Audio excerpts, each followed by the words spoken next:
Morning, JJ. Hello, Dave. How are you? Good. How are you? Yeah, not too bad. Are we there? We're there. Your camera's not turned on. Down the bottom left-hand corner, Yeah. there's a button that says camera. Start video, is it? Yep, that's the one, JJ. Morning, Samantha. Good morning. Oh, there's KD. Good morning, KD. Morning, Hello. Smooth. Samantha, how are Hello. you? Hi, I'm Sam. It's so nice to meet you guys in person, or not virtually, Virtually in person. over email. 100%. Lovely to meet you too. So I'm Dave. So you and I were exchanging a couple of emails earlier. So and it was my daughter that you had contacted. She looks after the Instagram account for my dad. So and the fine young gentleman that you can see on the screen there. So that's my that's KD. So he's the chap that looks after the museum. It's nice to meet you both. Katie, I've been going through your museum's website and Instagram recently. And it's just thank you so much for agreeing to talk with me a little bit about your museum and your collection today. I really appreciate it. My pleasure, Samantha. My pleasure. So Samantha, I'll go on mute and I'll just leave you two to it. You might see me come and go. I've got some washing to hang out and stuff like that, but I'll just leave you two to it. Right. Awesome, great. Thank you. All good. Would you like me to introduce myself a little bit? I'm not sure. Yeah. So I am a graduate student in New York City. I'm studying material culture and anthropology, but I'm originally from California. Right. Awesome. Thank you. So this semester I'm taking a class on collecting and collections and the practice of collecting, and one of the components is an interview aspect. Yes. Yep. Agreed to today, so thank you for that. Pleasure. So I have some questions for you, but Katie, if you just want to introduce yourself and if there's anything you want to share right off the bat, I'd love to hear. Certainly. Yeah. So my name is KD Wasley. I've lived in New Zealand for nearly 76 years. I have 3 adult boys. I still have my wife, the original wife, who puts up with me, which I'm very grateful. I call her the sharpest knife in the drawer because she does all my emails and I do all the entertaining. So my whole life, I'm a 1950s dinosaur. I still love that era, and all my life as a fella growing up, and I'd still dress like it. I'm even wearing one of my Elvis jackets that I had made, and I've had 4 trips to Tennessee, and I've been to his home and done all that. And it's a passion that I've loved in that era, the 1950s and the 1960s. Wonderful. Yeah, I think I've had some exposure to the 50s and 60s eras of music from my grandparents, and I'm Cool. grateful that they've shared their favorites with me, and that I remember being introduced to Elvis and his performance in Hawaii in 1973 when I was Yes. 11, and that Wow. I just knew that that was something special, and I'm a fan, but I don't know. I certainly don't know everything about Elvis, so it's great to see how much you've researched and just know about him. Most of my research was done by magazines because in my time, there was no internet, there's no computers. I used to get out my block and chisel, my pen and paper, and I'd write to people all around the world. And I had pen friends, pal, and they would write back to me, and then I would ask questions if they were involved with Elvis and all that sort of stuff. So it's just fantastic, and it's just gone on and on and on for years. Yeah. That's awesome. So where are some of these pen pals that you've written to? All right. Well, first of all, when you were mostly younger, America, of course. England, America, Australia, Hawaii. I've also early days. It was even the Russian people. There was Russian Elvis fans were writing to me, and of course, it was all letters those days. No emails, and that's how I built up my collection.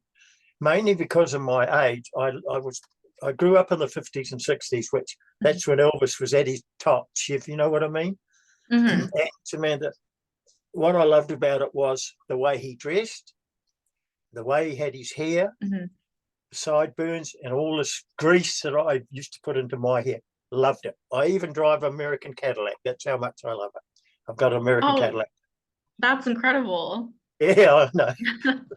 Yeah, What I got color is very patient wife and very patient children. No, no. That's great. Well, I feel I have so many questions, but Go to it. Go to it. do you have a favorite era of Elvis Yeah. that you like gravitate towards collecting memorabilia from? I'll show you.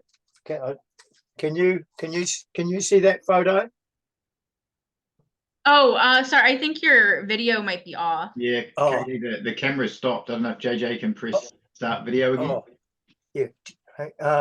JJ, sorry. JJ, No worries. could you check? David said my camera's. Oh, yes, David said they've got to press the camera again. Something. Do you need to start video again, JJ? That video. Oh. Yeah. Oh, hell. There we go. It's on. Oh, Thank you. Hi. sorry, Samantha. Oh, no worries. All good. I'll take full responsibility for that. It happened. Now, can you see that, Samantha? Yes, I can. That's the image that I followed. That's the 1956. Okay. That was my first photograph. Okay. How did you acquire that? I found it in a magazine, a pop magazine, a music magazine, and it had all to do with Elvis. And I cut it out and got it framed and used to have hanging on my wall when I was a teenager. That's incredible. Thank you. I won't be a second. And the influence of it was, so can you see that photo? Mm-hmm. That was me in my younger days. That was me when I used to dress. Is that you? Yes, when I was a young fella. Yeah. Yeah. So was that your childhood bedroom? Yeah, it was part of my museum. Mm. Yeah. Is that the original space where the museum is now? Yep. Yeah. Oh wow. Okay. Yeah. It was just a passion, and so far away, whatever you want. If I can answer the questions, Samantha, be an honor. So great. Okay. And it's let me see. My good lady said it's more Sunday over there, isn't it? Saturday. It's Saturday. Saturday. Yep. Cool. Yeah. Awesome. Great. Well, I know on your website it says you started collecting in 1959. That's Can right. you talk to me more about when you knew that you had a collection of Elvis items, or did you go out with the intention of gathering as much media and memorabilia as possible? That's dead right. In my time, we didn't have television sets, so I had to have a wireless or radio. And the first time I heard him on was when I was a young fellow on the wireless, and I didn't really know roughly what he looked like till I got that photograph, and then I was just so impressed that all of a sudden my whole life just changed. And soon as I knew where I could get memorabilia, if I wrote away to America and I just gradually kept buying his recordings, learning all of them, and because I can't read music, but I play by ear. And it was hard to explain it. The way I went, I couldn't help myself. And I'm still doing it after 63 years. Yeah. I love that. Thanks. Are you still friends with any of your pen pals from back in the day? Yeah. Well, a lot of them, believe it or not, have passed away. But I had a buddy who lived in Memphis, Tennessee. Perfect. And I met him in 1979 when I went over with my wife. And he helped me out by photographs, information. He was not an Elvis fan, so that helped. He didn't want the memorabilia. But I sent him photos of New Zealand so he was fascinated in our country. So we used to trade. We did a trading thing. That sounds like a good relationship. It was a good relationship. We Can did I like can I ask what the perception of Elvis was in New Zealand when you were growing up? Did everyone around you know how much of a star that he was? No, When he a lot of the older one, us young when we were younger, yes, because we had a lot of artists like Dean Martin and all those, and Sinatra and Elvis, and there was heaps of them. Then there was the British invasion, but yeah, we got a lot of American music because there's Bobby V and Bobby Darin, and it was all those people, a lot of single, and a lot of the Brenda Lees and the Connie Francis. But I just never lost it. So when the new generation of the Rolling Stones and the Beatles started to come in, or CCR and that, Elvis sort of dropped away a wee bit, and then he came back into it again. So, but I never stopped. I kept his name alive. committed. So how were your parents fans of him as well? No, well, no. My mother was 8 years younger than Dad, so she liked an artist. I don't know if you remember her, Elizabeth Taylor, and there was all those actresses back in the early days in America. My dad was a returned serviceman. He'd been to war, seen a lot, and he liked people like Perry Como, Frank Sinatra, Sammy Davis Jr., all that era. And and that was his. But he loved a lady called Vera Lynn. I don't know if you heard her. She sang to the troops and all that. But when Elvis came along, my father just shook his head. He couldn't believe it. He wondered what it was. But in the end, he appreciated it after what I was doing. He came around. It took a while, but I got him there. I got him there. Okay. Yep. So, how did he feel about your collection? He just knew well, when I first started, my pop's been dead for quite a few years now, but when I first started, he thought I might have needed my head examining because he couldn't figure out me wasting my money on this American guy, and he couldn't understand my passion. But as he said, as I grew older and he got older, he started to appreciate, because he was hearing Elvis singing lovely ballads, not rock and roll.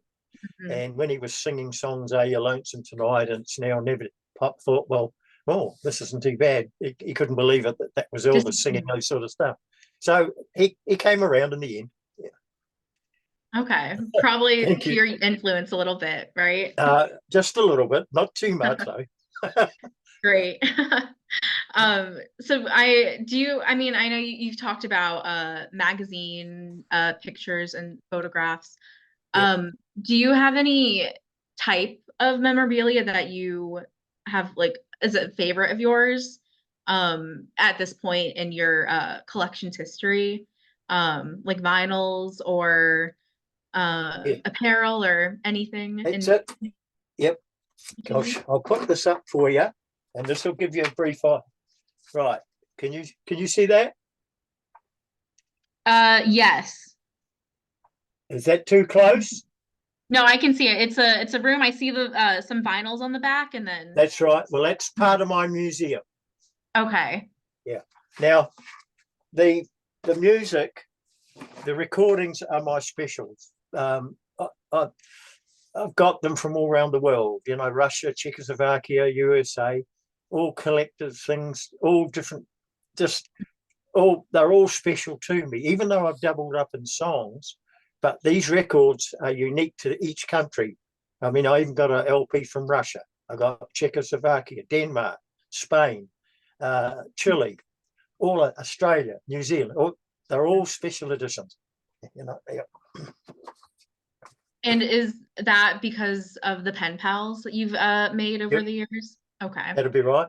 Yeah, well done. So it's you're a part of a global community, would you say? Yep, exactly. See that one? Can you see that?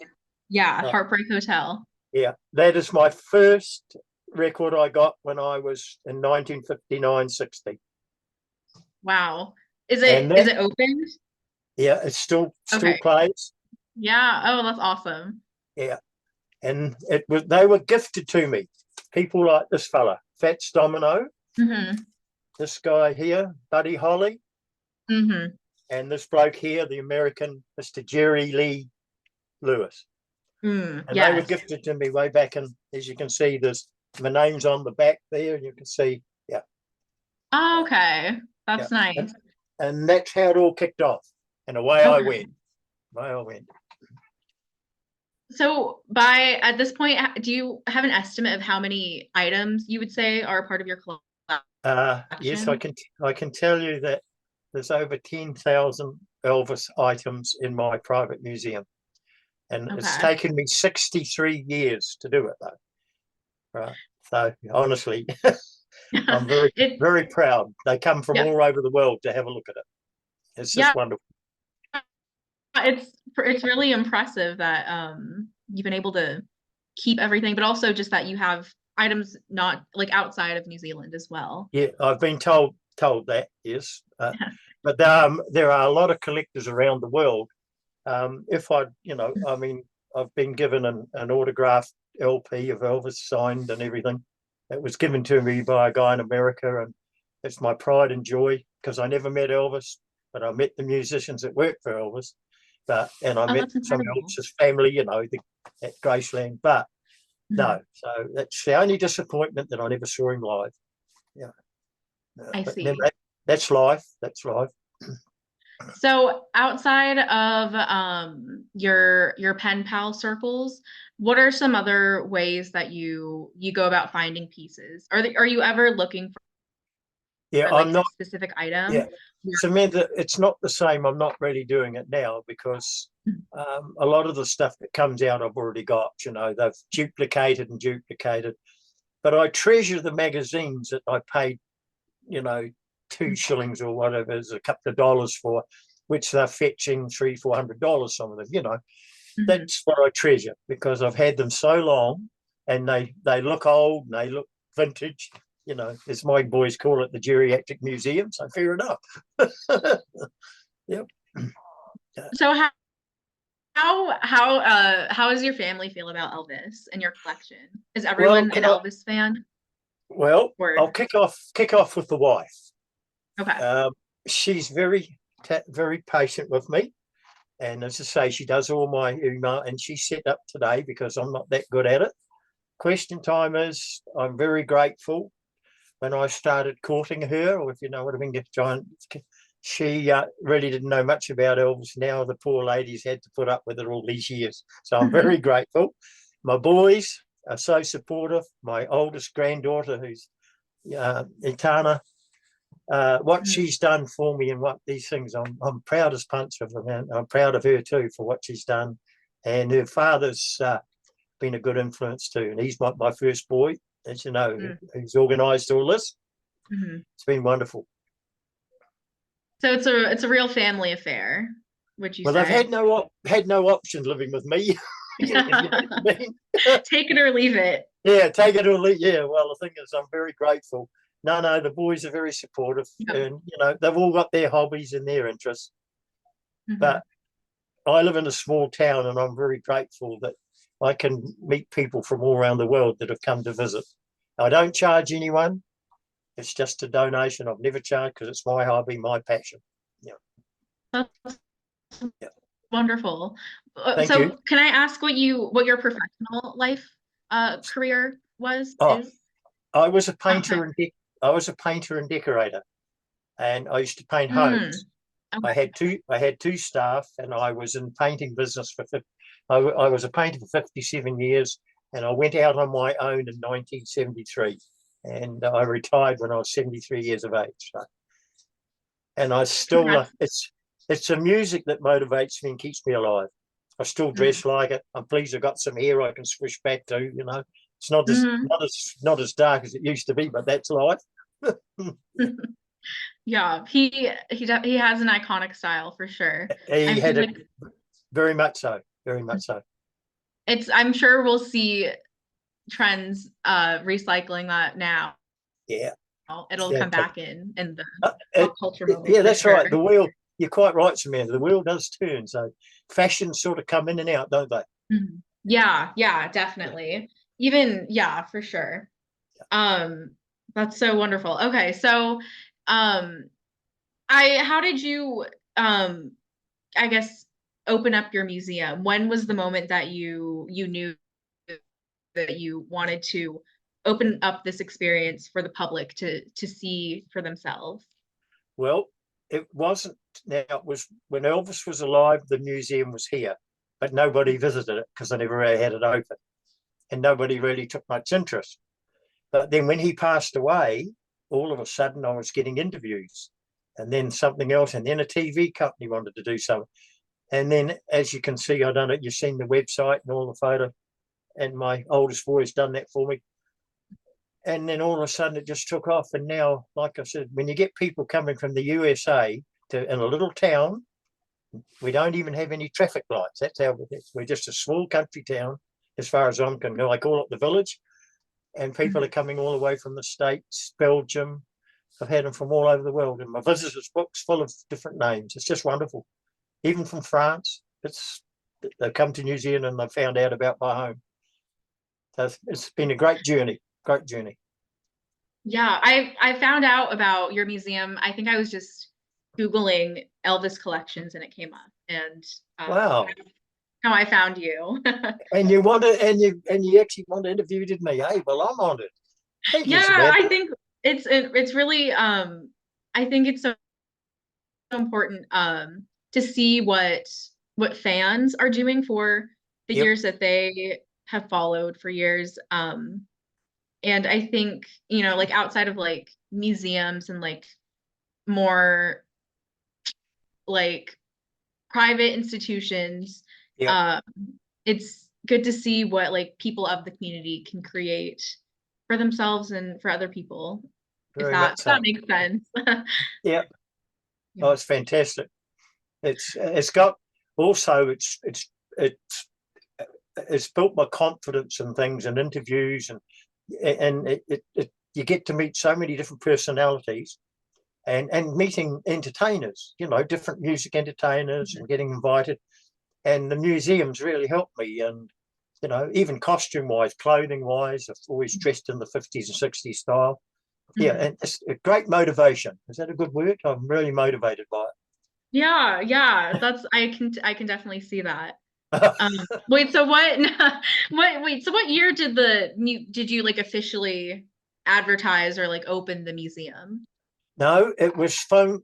See, what was happening? The phone was ringing. No, because mobile phones were just starting to come in, as you might know, and because Presley died really before mobile phones, and of course the phone. But now, of course, people email, they text, and it's just googling what's on in Taranaki. What can you see? And it comes up. It's just mind-boggling how the email and people emailing and thanking me for, you know, because what I do, I give them a personal tour and it's open and, you know, they're not to touch anything.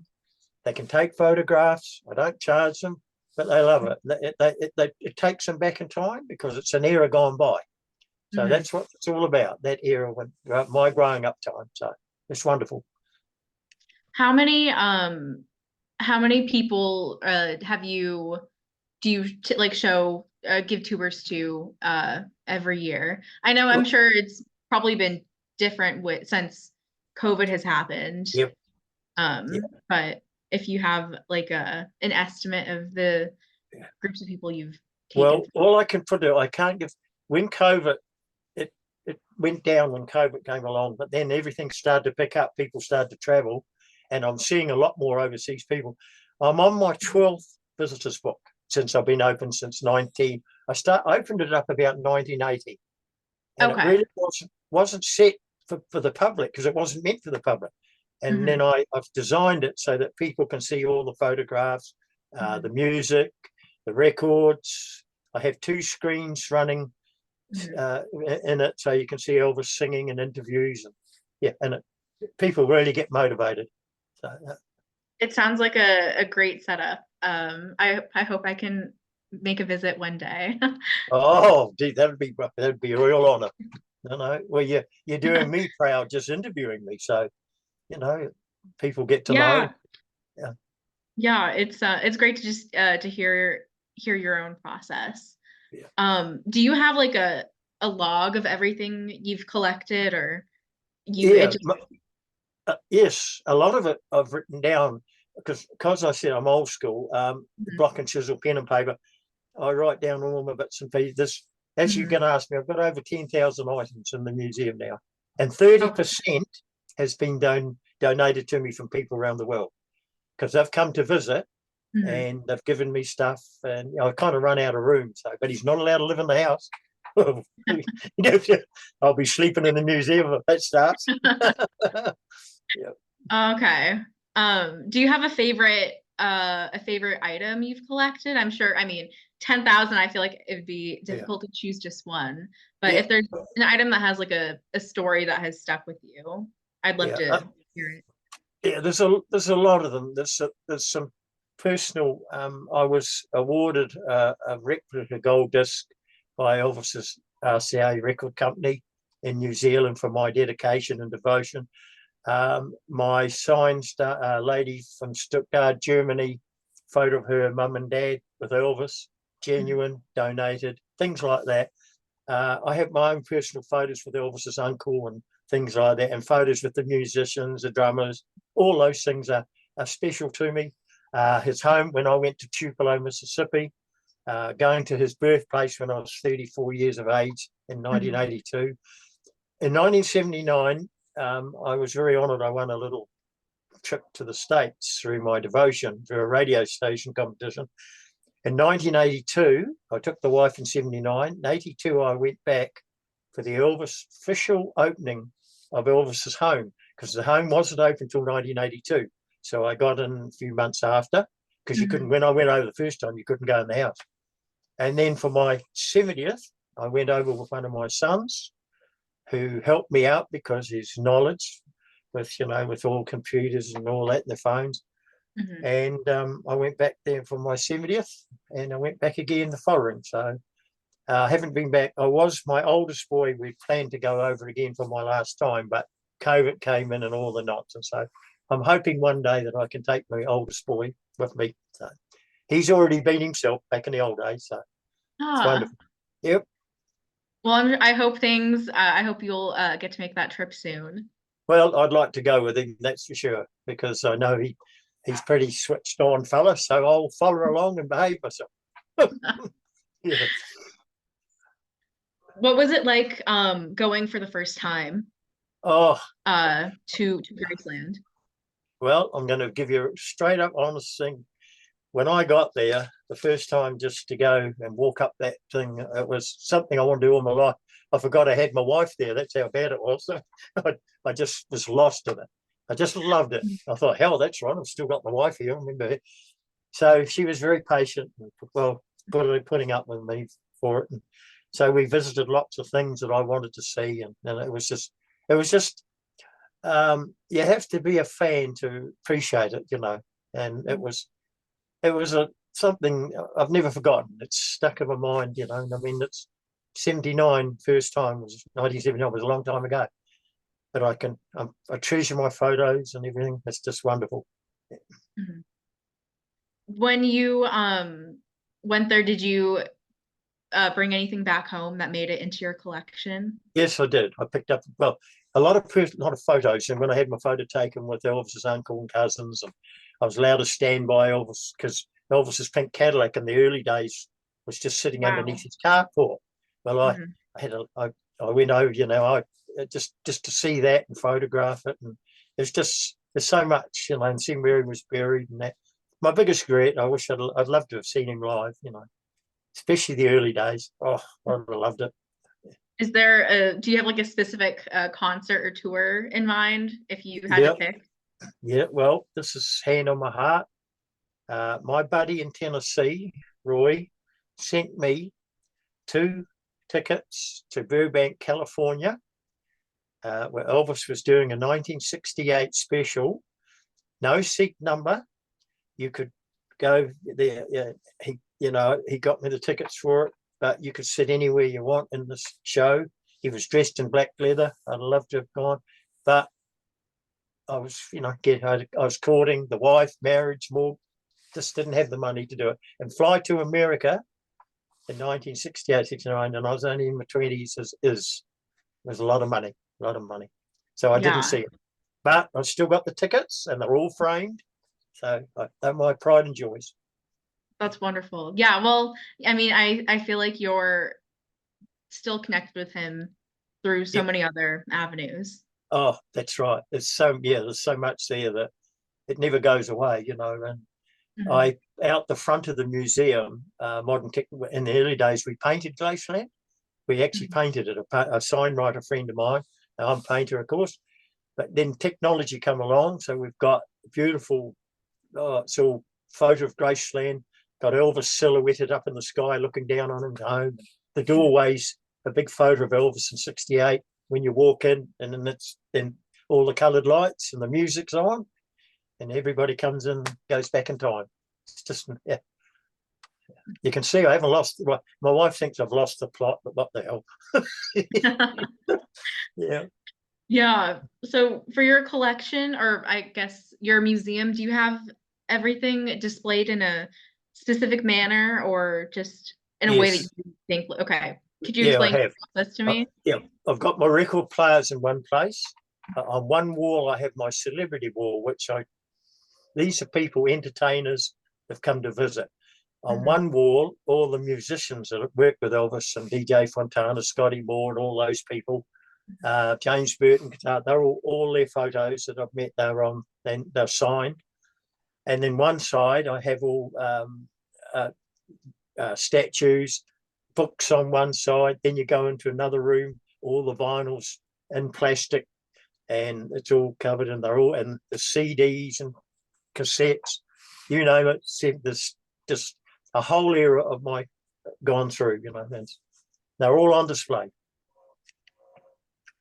Do you, when you give people tours, do you do something different every time, or do you have a specific, I guess, yeah, a specific route that you go through with certain items? Yeah, you did. Yeah. What they do, first thing is, I introduce myself, as you should do.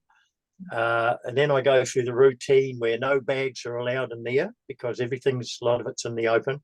But accidentally, someone with a heavy bag can accidentally knock one of the items. No touching, of course, but they can take photographs. Then I start off, show them, tell them a few things. They can ask questions, and then they go around and look themselves. They love taking photos. I get my photo taken with them. And then I ask them to sign the visitor's book. And I have a hound dog in the foyer by the visitor's book. And it's the donation box. Now they're allowed to touch the donation box. So they pick it up and it sings, "You ain't nothing but a dog." And who let the dogs out? and they love it. They really get a buzz out of it because the comments tell me they enjoy it, because you can see the comments in my visitors book. So I know you say you get inquiries from around the world.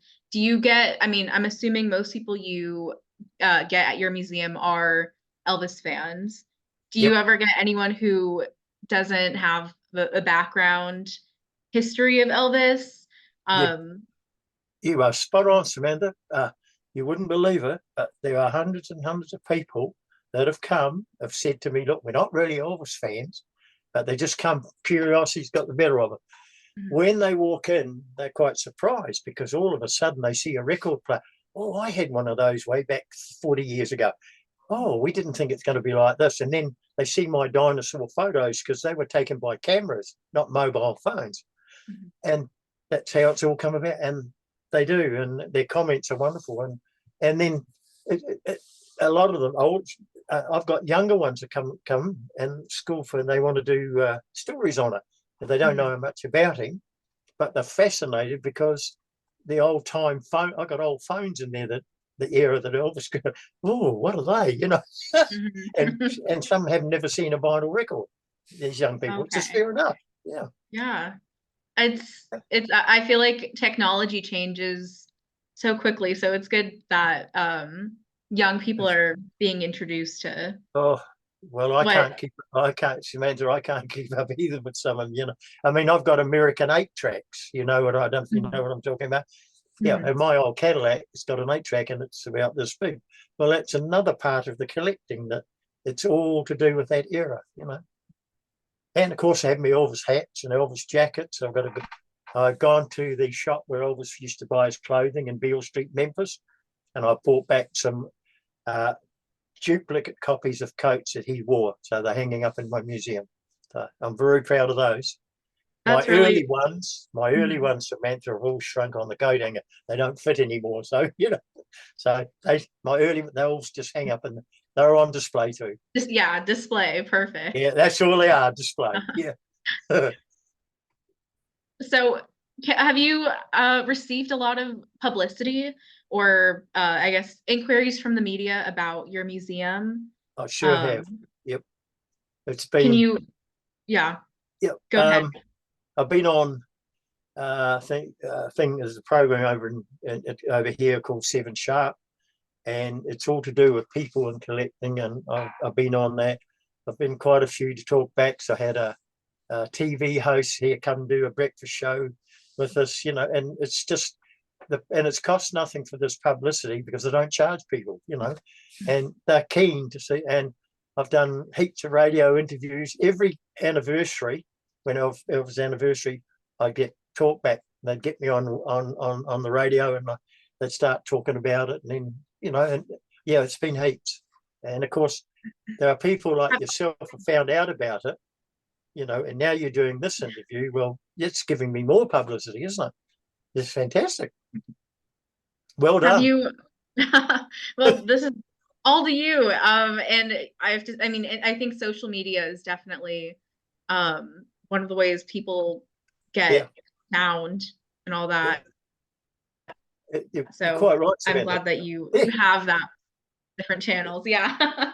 Well, so let's see. I had a question just about going back to the pen pals that you had in your earlier years of